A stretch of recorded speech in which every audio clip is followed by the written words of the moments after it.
안녕하세요.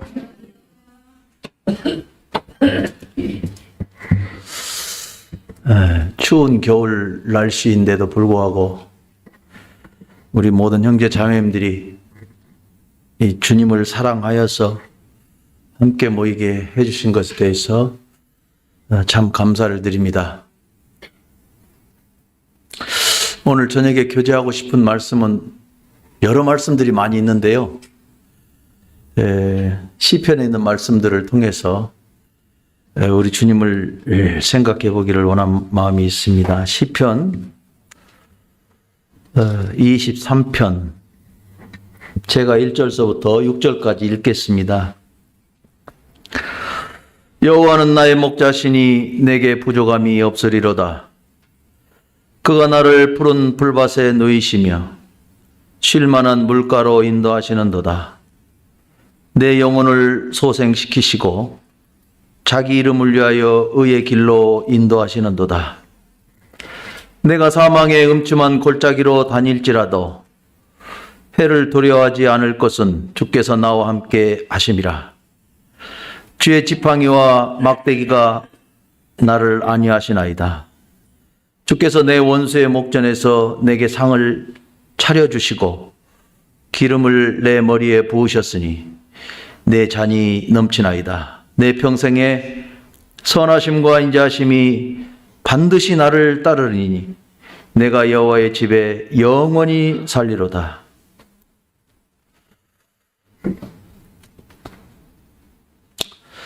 시편 23편은 우리가 잘 알고 있는 말씀이죠. 그리고 우리 형제 자매님들이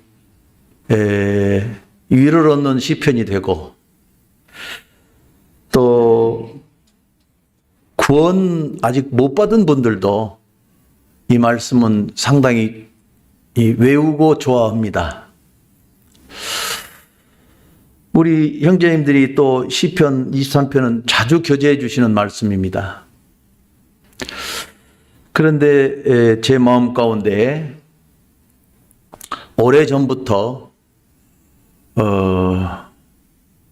시편 23편이 어떻게 해서 이렇게 구구절절이 나올 수가 있었을까 하는 생각들을 깊이 해보았습니다.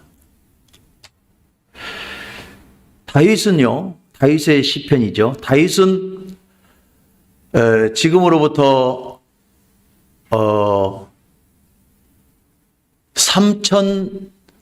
65년 전 사람입니다. 정확히 얘기하면.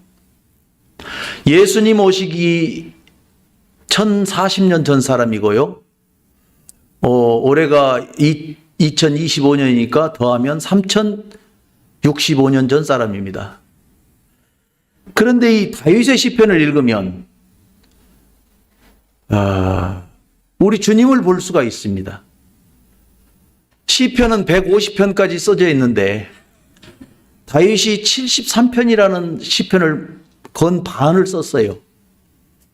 근데 이 시편 가운데 어디를 읽어봐도 이와 같이 평온하고 또 어린 아이가 엄마 품에 앉아 있는, 품에 안겨서 젖을 먹는 것처럼 이 편안한 시편이 없습니다, 사실은.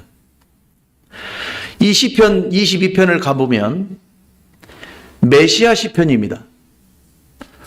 그래서 시편 22편을 보면 우리 주님의 고난을 적나라하게 이렇게 기록하고 있습니다. 그런데 이 시편 22편은 다윗이 썼다는 거예요.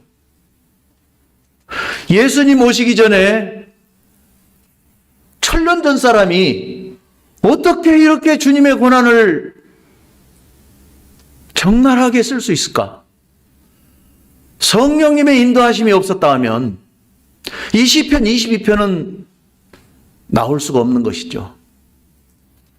시편 21편을 한번 볼까요? 내 1절, 내 하나님이여 내 하나님이여 어찌 나를 버리셨나이까? 이것은 절규입니다. 절규. 그럼에도 불구하고 하나님께서는 이 시편 22편이 하나님의 말씀이라고 이렇게 기록하고 있습니다. 이 다윗은 고난의 사람이었습니다. 우리가 다윗의 일생을 좀 보면서 우리 주님의 일생을 조금 살펴보기로 원합니다. 사무엘상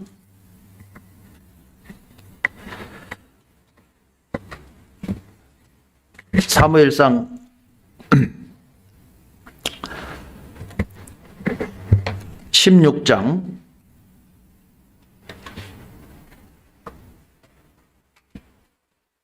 1절입니다.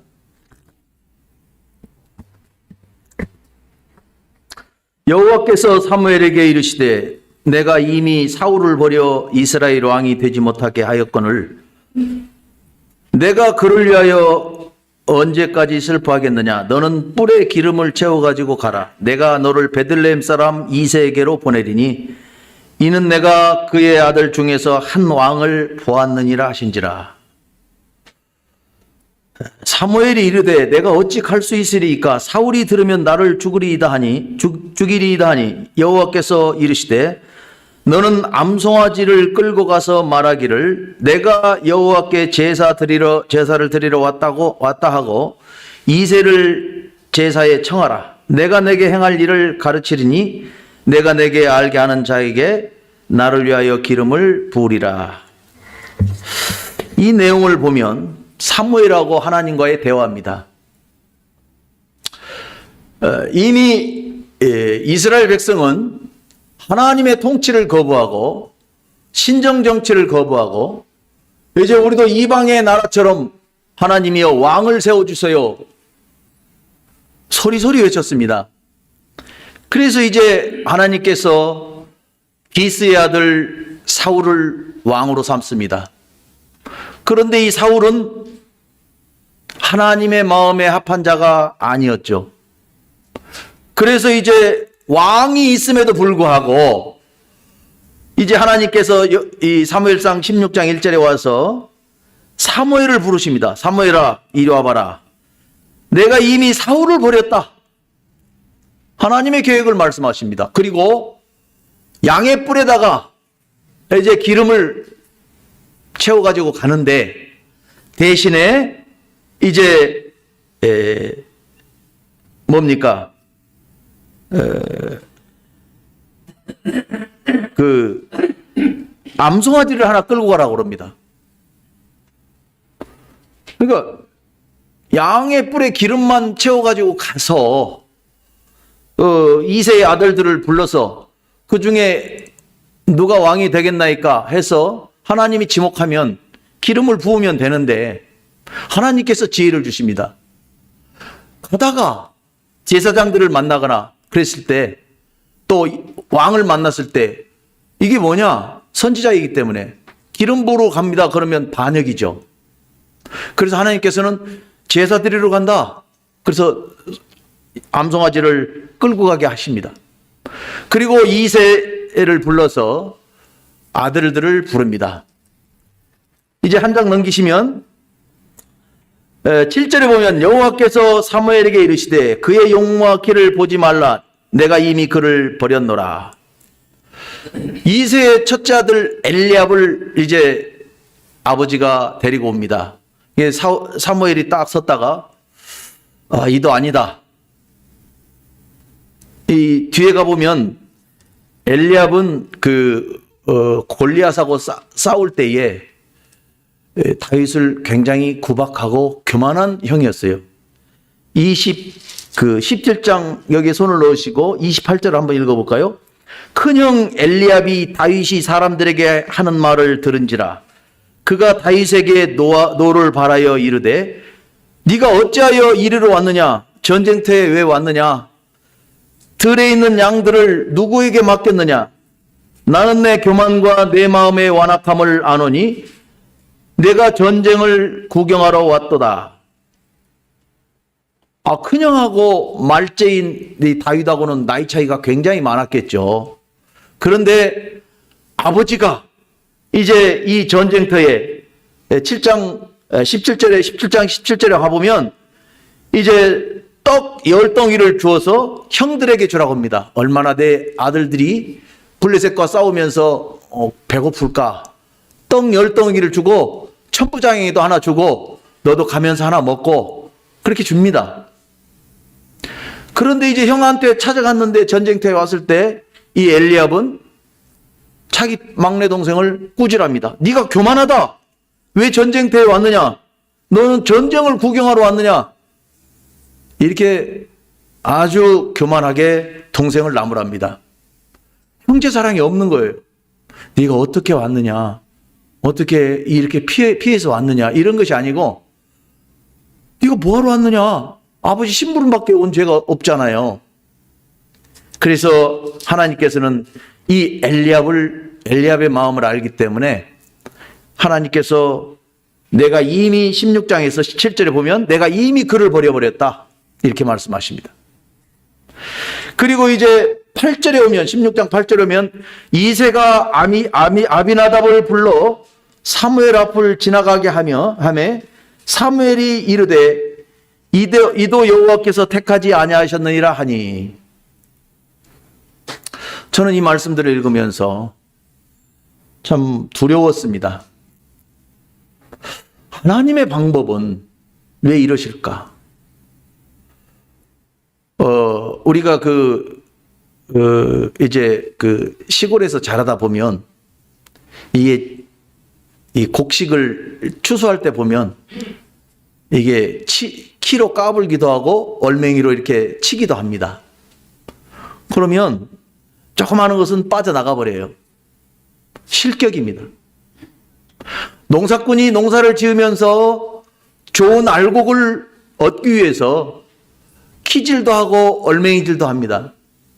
그랬을 때 원치 아니하는 것들은 다 빠져나가고 날아가는 겁니다. 여기에서 이 형들은요, 보이지 아니하는 여덟째, 형제들의 수에 칠 가치도 없는 의중에 있었을 것입니다. 형들은 전쟁터에 나가고 노상이 다윗은 형들보다 더 많은 목자 생활을 했어야 될 것입니다. 왜냐하면 형들이 놀고 싶을 때 너 양이나 가서 쳐라. 그랬을 것입니다. 이 지금 성경의 흐름이 이겁니다. 그래서 이 다윗은 어쩝니까? 그래도 형들에게 불평불만 하지 않습니다. 이제 17장 29절에 오면 아까 엘리압이 동생을 구박했는데 이 다윗은 어떻게 얘기합니까? 다윗이 이르되 내가 무엇을 하였나이까? 어찌 이유가 없으리까 하고 이렇게 형하고 대화를 끊습니다. 아버지 심부름 왔는데 아버지 심부름이 그 이유입니다. 근데 형님은 왜 나를 구박합니까? 이 이야기입니다. 그래서 이 11절에 16장 11절에 오면은 이제 사무엘이 다윗이 들에서 오기 전까지는 내가 식사자리에 앉지 않겠다 하고 그대로 서 있습니다. 암송아지를 끌고 와서 이 양각불에 기름을 채워 가지고 와서 그가 이제 다음 왕에게 기름을 붓기 위하여 왔는데 목적이 그것인데 기다리고 있는 것입니다. 그랬을 때 이제 12절에 보면 16장 12절에 보면 이에 사람을 보내어 그를 데려오매 그의 빛이 붉고 눈이 빼어나고 얼굴이 아름답더라. 여호와께서 이르시되 이가 그니 일어나 기름을 부으라 하시는지라. 하나님이 택하고 하나님이 주목하고 하나님이 작정하신 기름을 부음을 받아야 될 자가 다윗이었던 것입니다. 기골이 장대한 올리압이 아니었습니다. 저는 성경을 읽다가 슬픈 것들을 많이 보면서 울기도 합니다. 마음속으로. 야곱의 아들들 가운데도요. 큰아들이 느우벤이죠. 하나님이 버리셨어요. 이유를 이야기합니다. 느우벤은 내가 버렸다. 그러시면서 뭐라고 그러시냐면 그는 아비의 침상에 올랐느니라. 그렇게 분명히 그 르우벤의 죄에 대해서도 말씀하십니다. 엘리압도 그렇고 아비나답도 그렇고 삼마도 그렇고 많은 일곱형들이 지나갔습니다마는 다윗과 같지 아니하였던 것입니다. 하나님 보시기에. 이것은 오늘날 우리들에게 하나님께서 말씀하십니다. 이 신약 시대를 살아가고 있는 우리들에게 지난 주일날 우리가 말씀을 들었다시피 베드로전서 2장을 통해서 우리는 왕이면서 제사장인 것에 대해서 배웠습니다. 저는 그 말씀을 너무나도 좋아합니다.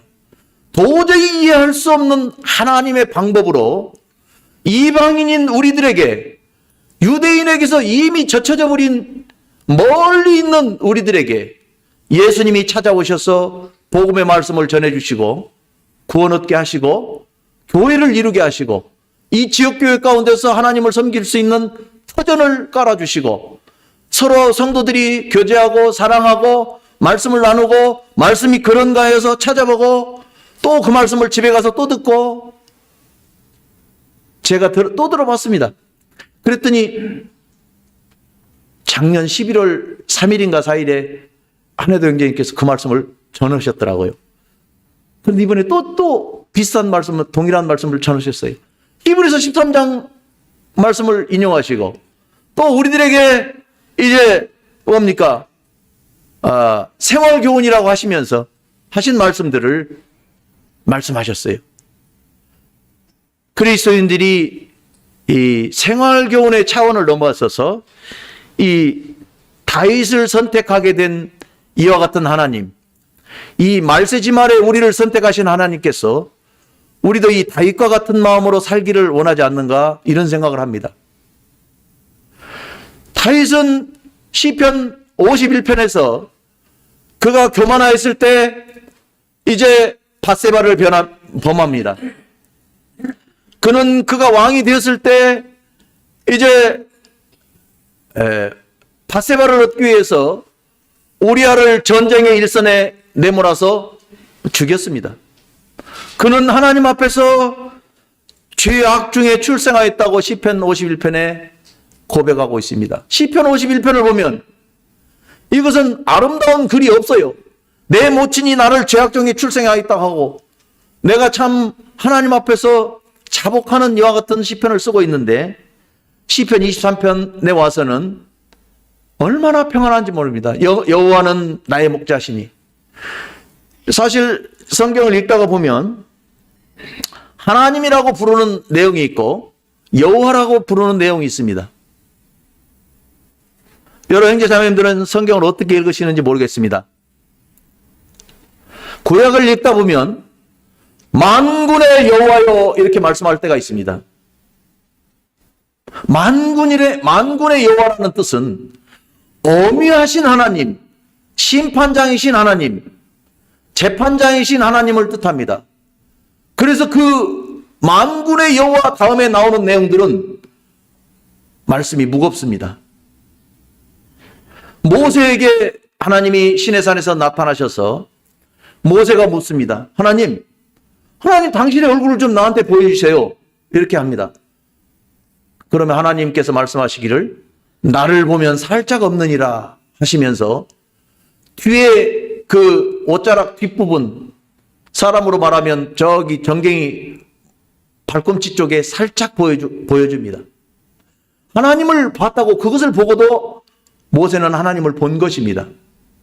하나님께서 그토록 엄위하시고 이 온 우주를 이제 주관하신 하나님께서 인생을 만나시고 인생 가운데 오셔서 시편 23편에서 여호와는 나의 목자시니 이렇게 다윗이 고백하고 있다는 것은 많은 다루심과 하나님으로부터 그동안에 엄청난 고난을 받았던 것입니다.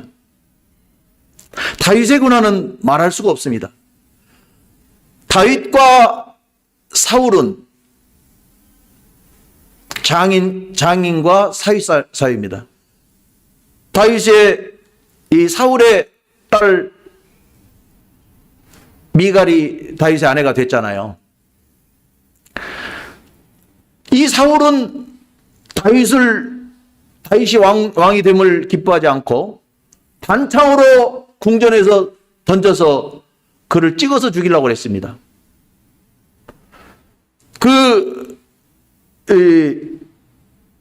하나님의 영에 감동된 사람과 악한 영에 취한 사람이 차이가 그것입니다. 16장 14절에 보면 이제 기름을 부음을 받고 결과가 나타납니다. 여호와 영이 사울에게서 떠나고 이렇게 나옵니다. 사울에게서 여호와 영이 떠나고 여호와께서 부리시는 악령이 그를 번뇌하게 한지라. 사울의 신하들이 그에게 이르되 보소서 하나님께서 부리시는 악령이 왕을 번뇌하게 하온즉 이렇게 됩니다. 13절에 보면 사울이 기름 뿔병을 가져다가 그의 형제 중에서 그에게 부었더니 이날 이후로 다윗이 여호와의 영에게 크게 감동되니라. 사무엘이 떠나서 라마로 가니라. 이렇게 됩니다. 하나님의 영을 받은 다윗이 이제 왕이 되어서 악한 영의 부림을 받는 사울에게 쫓깁니다. 다윗은 사울을 대적하지 않았습니다. 그리고 그는 엔게디 황무지 아둘람 굴로 들어갑니다. 또 쫓깁니다. 그의 생애는 또 자기 아들에게 쫓깁니다. 반역이 일어납니다. 그는 늘 하나님 앞에서 이제 고난과 역경의 연속이었습니다. 그래서 이제 하나님 앞에 많은 이 시편을 쓰게 되는데, 특별히 시편 55편에 한번 가볼까요? 시편 55편을 보면 그가 이제 하나님 앞에서 평안함을 누리기 위해서 그가 이제 쓴 시편이라고 볼 수가 있는데, 55편도 고난입니다. 1절에 보면 하나님이여 내 기도에 귀를 기울이시고 내가 간구할 때에 숨지 마소서. 하나님이 인간입니까? 그런데 다윗은 이렇게 애원합니다. 하나님 제발 내 앞에서 숨지 말고 내 기도를 좀 들어주세요. 그렇게 이야기합니다. 4절에 보면 내 마음이 내 속에서 심히 아파하며 사망의 위험이 내게 이르렀도다. 그가 이제 그의 상태를 고백합니다. 두려움과 떨림이 내게 이르고 공포가 나를 덮었도다. 다윗이 얼마나 어려웠을까요? 나는 말하기를 만일 내게 비둘기같이 날개가 있다면 날아가서 편히 쉬리라. 다윗은 이 고난의 사람입니다. 다윗이 왕이 됐음에도 불구하고 쫓기고 자기 아들 압살롬에게 반역을 당하고 자기 형들에게도 인정받지 못하고 자기는 늘 목장에 가서 양을 쳐야 됐고 사자들이 오면 그 사자의 입을 찢고 양들을 꺼내서 살려냈습니다. 그래서 그 다윗은 현장에서 하나님을 배웠습니다. 우리는 많은 공부를 하지 않았습니다. 우리 형제 자매님들 신학교를 나가거나 또 하나님의 말씀을 체계적으로 배우거나 누구한테 우리의 선생이 있는 것은 아닙니다. 그러나 어느 날 하나님의 말씀을 듣고 깨닫고 이 모임이 이렇게 질서가 유지되고 하나님의 사람은 이렇게 살아야 되고 하나님께서 나를 이렇게 성령님으로 인도하시는 것을 배워가면서 한자 배워가면서 여기까지 왔습니다. 그리고 이 지역 모임은 현장 교육입니다. 그래서 우리가 얼마나 행복한 사람인지 몰라요. 다른 사람들은 하찮게 여기고 업신여길지 몰라도 다윗이 푸른 초장으로 가서 양들을 어떻게 치는 법을 배웠고 또 그가 사자를 어떻게 그 사자의 입에서 양을 건져내는 것을 스스로 터득했습니다. 우리가 그렇습니다. 이 추운 겨울에 형제 자매님들 오셔서 말씀을 듣기 위해서 하나님의 말씀이 꿀같이 달기 때문에 모여서 말씀을 듣고 기도하는 것입니다. 시편 23편이 나오기까지 다윗은 이 모든 시편에 기록된 고난을 겪어야 됐던 것입니다. 다윗이 보통 사람이 아닙니다. 다윗이 키가 크거나 골리앗보다 더 엄청 커서 골리앗을 죽인 것은 아니죠. 그 물맷돌 5개를 가지고 갑니다. 골리앗의 이마를 찍습니다.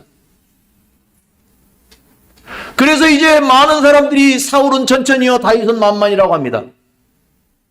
백성들이 스스로 이제 너는 기골이 장대한 사울보다도 나아, 그렇게 인정을 합니다. 우리가 복음을 전할 때 저한테도 그러더라고요. 당신 신학교 나왔네요. 아니다, 신학교 나온 적은 없다. 그러나 하나님께서 이렇게 깨닫게 해주시니까 영생이 이렇게 말씀에 나와 있고, 예수님께서 영생을 주느니 영원히 네가 멸망치 아니할 터이요, 내 손에서 너를 빼앗을 자가 없다고 이렇게 말씀하시는데 성경에 써 있지 않느냐. 그래서 이렇게 복음을 전했습니다. 그래, 혹시 교회에서 전도사라도 하냐? 안 한다 그랬습니다. 20살 때 그런 경험이 많이 있어요. 우리 형제 자매님들 자부심을 가져야 됩니다. 그렇다고 해서 우리가 교만할 필요는 없지만, 우리는 하나님을 사랑하기 때문에 이 다윗과 같이 이제 광야로 나가야 되는 것입니다. 55편 7절에 보면, 6절에 아까 다윗이 말하기를 만일 내게 비둘기같이 날개가 있다면 날아가서 편히 쉬리라. 이 빽빽한 도시에서 아기다툼하는 이 사람과 사람 사이에서 자기를 밟고 올라가는 이 인간 사회에서 빠져나가기를 원했습니다. 비둘기처럼. 비둘기는 평화를 상징하죠. 그래서 멀리 날아가기를 원한다. 7절에 내가 멀리 날아가서 광야에 머물리로다 셀라. 여러 형제 자매님들, 광야에 뭐가 있습니까? 아무것도 없어요. 광야에 뭐가 있어요? 특별히 이스라엘 광야는 아무것도 없어요. 그런데 우리가 하나님을 만나기 위해서는 광야로 나가야 되는 것입니다. 제가 지금까지 구원받고 경험한 것이 그것입니다. 많은 책을 사보기도 하고 책자도 보고 아닙니다. 하나님의 말씀이 그런가 해서 이 하나님의 말씀 한 구절 가지고 씨름하는 것입니다. 그리고 이 형제님들은 특별히 이 말씀을 준비하기 위해서 평생을 바쳐야 되는 것입니다. 자매님들 또한 말씀 속에서 살아야 되는 것입니다. 저는 우리 집 가면요, 우리 자매에게 말씀 안 읽으면 대놓고 말씀 좀 보라고 얘기합니다. 면박 줍니다. 당신 왜 말씀 안 읽어?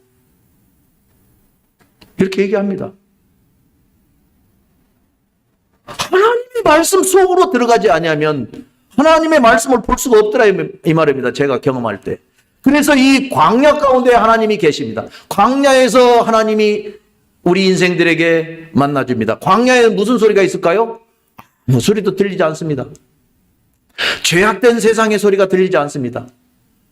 우리 주님께서 마태복음에서 광야에서 성령에 이끌려서 광야에서 시험을 받습니다. 그러면 이 광야 가운데서 하나님의 말씀과 사단의 송사가 있는 것입니다. 사단이 나오죠. 그랬을 때 우리 주님이 말씀으로 이기십니다. 사람이 떡으로만 살 것이 아니에요, 하나님의 입에서 나오는 모든 말씀으로 살 것이니라 쫓아내버립니다. 그래서 이 광야에 머무리로다 셀라 이렇게 얘기합니다. 8절에 내가 나의 피난처로 속히 가서 폭풍과 광풍을 피하리라 하였도다. 내가 성내에서 강포와 분쟁을 보아사오니 주여 그들을 멸하소서, 그들의 혀를 잘라버리소서 이렇게 기도합니다. 이 성중에는 모함과 질투와 죄악됨과 사단의 송사와 거짓과 패괴가 있기 때문에 다윗이 이렇게 고백하는 것입니다. 시편 109편을 한번 돌아가서 읽어보십시오. 그가 얼마나 고난을 당했는가. 자기를 괴롭히는 자의 후손들이 빌어먹게 하소서 이렇게 합니다. 시편에 있는 말씀들이 다 이렇게 선하고 착한 말씀으로 기록된 건 아니에요.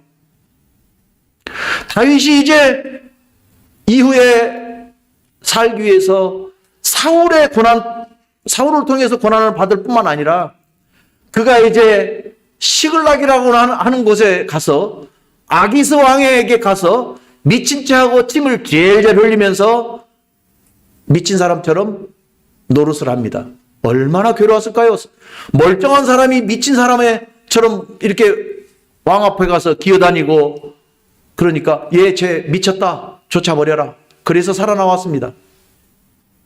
이 다윗의 생애는 평탄한 생애가 아니었어요. 그러나 그는 하나님을 사랑하는 마음 깊숙이 있었기 때문에 여호와는 나의 반석이시요 여호와는 나의 요새시요 여호와는 나의 뿌리시요 이렇게 고백을 합니다. 제가 사실은 오늘 성경의 흐름 속에 나타난 에스더서를 교제하기를 원했습니다. 여러분 형제자매님들 에스더서를 한번 읽어보십시오. 에스더서는 하나님이란 단어가 없어요. 아가서도 마찬가지고요. 그러나 이 에스더서에 흐르는 그 역사 속에 흐르는 하나님의 임재와 하나님을 사랑했던 모르드게와 에스더가 유다인을 살리고 하나님 앞에 영광 돌리는 이 성경이야말로 오늘 신약을 사는 우리들에게 큰 감명을 준다고 믿습니다. 우리 주님이 이 시대에 광야 가운데 오셔서 성내에서 강포와 분쟁을 이제 따라 살지 아니하시고 우리를 광야에 머물도록 하셔서 이 지역 모임 가운데 하나님을 섬기고 또 여러 가지 많은 것들 가운데서 하나님을 영광을 드러내도록 하셨습니다. 참으로 저는 우리 형제 자매님들이 한 분 한 분이 귀합니다. 한 분 한 분을 집에 가서 생각해보고 얼굴을 볼 때마다 귀해요. 어떻게 저런 분이 구원받아서 저와 함께 한 떡을 떼고 한 잔을 나누면서 하나님을 섬길 수 있을까? 세상에서 옷깃만 스쳐도 인연이라고 하는데 이 지역교회 가운데 들어와서 한 상에 둘러앉아서 먹고 마시는 이 기쁨이야말로 형제 자매님들과 저는 놀라운 하나님으로부터 유대를 해주신 묶어주신 지체들입니다. 이제 우리가 여호와는 나의 목자시니 내가 부족함이 없으리로다. 이 말씀을 통해서 하나님 앞에서 위로를 얻기를 원하는 마음이 있습니다.